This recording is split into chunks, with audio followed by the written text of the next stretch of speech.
আসসালামু আলাইকুম সেকেন্দার ভাই। আপনি তো কাউন্সিলর ছিলেন, আপনার সুনাম আছে এখানে এই ওয়ার্ডে 27 নম্বরে।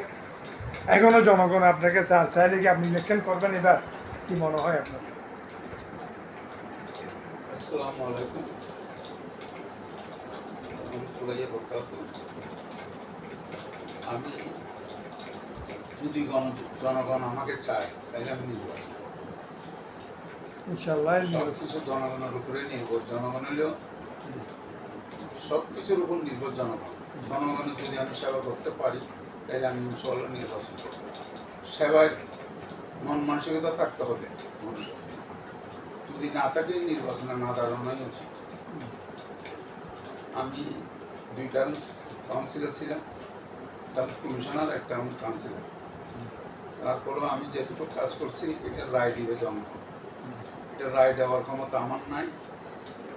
জনগণ যদি আমাকে ভালো মনে করে তাহলে জনগণ ভোট দিয়ে আমাকে নির্বাচিত করবেন, সেটাই জনগণের উপর আমার প্রত্যাশা।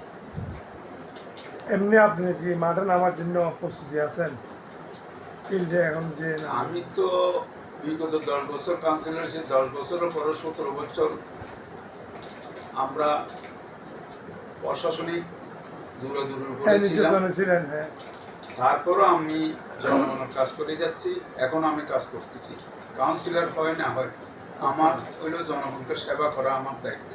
হ্যাঁ, দল থেকে যদি আপনাকে নমিনেশন দেয়, মানে আপনাকে গুরুত্ব মনে করে, বিবেচনা করে, গ্রহণযোগ্য লোক মনে করে, তখন নির্বাচন আপনি দল থেকে দিলে করবেন নাকি স্বতন্ত্র থেকে করবেন? ইনশাআল্লাহ আশা করি আমরা এমন কোনো কাজ করি নাই আমাদেরকে দল থেকে নমিনেশন না দেবে। আমি আশাবাদী দল থেকে আমাদেরকে নমিনেশন দেবে।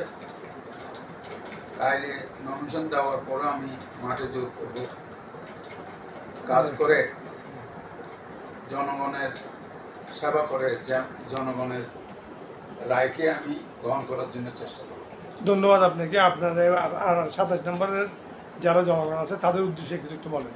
আমি দক্ষিণ 27 নম্বর ওয়ার্ডের জনগণ, এটা ভাষায় প্রকাশ করতে পারবো না ওনারা কত ভালো। আমি প্রথমবার নির্বাচিত হইতে আমার অনেক কষ্ট হয়েছে। দ্বিতীয়বার নির্বাচিত হওয়ার জন্য আমি যে নেমে দাঁড়াইছি, আমার কারো দূরেও যাইতে হয় না। জনগণ আমাকে এমনভাবে ভোট দিয়েছে সবাই চলে গেছে। কারণ জনগণের সেবা যে করতে পারে, দক্ষিণ আগ্রাবাদ জনগণ মানুষকে চিনে শুনে ওনাদের রায়টা আমাদেরকে দেবে, আমি এতটুকু আশাবাদী। এটাই আপনার ধন্যবাদ। ধন্যবাদ সবাইকে। দক্ষিণ আগ্রাবাদের জনগণকে আমি আবারও ধন্যবাদ জানাই। আমি ওনাদের কাছে চিরঋণী। ওনারা আমাকে 2 বার নির্বাচিত কাউন্সিলর করছেন, সেই জন্য আমি ওনাদের কাছে চিরঋণী। ধন্যবাদ। যতদিন বেঁচে থাকি ওনাদের ঋণ আমি শোধ করতে পারবো না। ধন্যবাদ। সেই আশাটুকু ব্যক্ত করি আমি আমার বক্তব্য।